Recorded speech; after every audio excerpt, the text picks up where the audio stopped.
Keberadaan bunga bangkai ini tumbuh di pekarangan halaman belakang milik Jayadi di Dusun 4 Desa F. Trikoyo, Kecamatan Tugumulyo, Kabupaten Musirawas.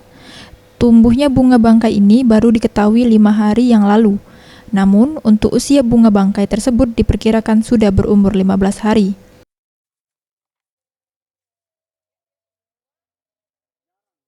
Untuk ketinggian bunga bangkai sendiri diperkirakan mencapai 40 cm dengan kondisi sudah mulai layu. Warga desa setempat menamakan bunga bangkai ini dengan nama kembang suwe, yang memang sudah ada sejak zaman dulu, karena kembang suwe banyak ditemukan di kebun-kebun warga. Menurut Sugiyarti yang merupakan adik Jayudi mengatakan, penemuan bunga bangkai ini bermula saat Jayudi membersihkan rumput di kebun belakang rumahnya, di mana bunga bangkai ini ternyata bukan yang pertama, namun sudah yang kedua kalinya.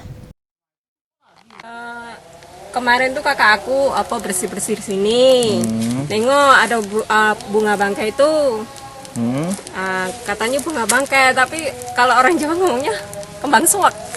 Kalau orang Jawa? Kembang suwak. Dulu pernah kembang tapi kecil, sebesar piring tuh. Kalau ini yang paling besar? Ini yang paling besar.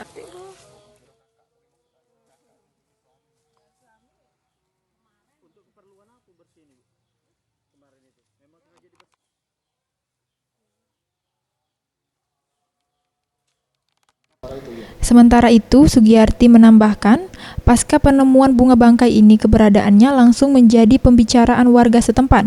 Bahkan sejumlah anak muda maupun pelajar sudah mulai berdatangan untuk melihat langsung hingga berfoto dengan latar belakang bunga bangkai.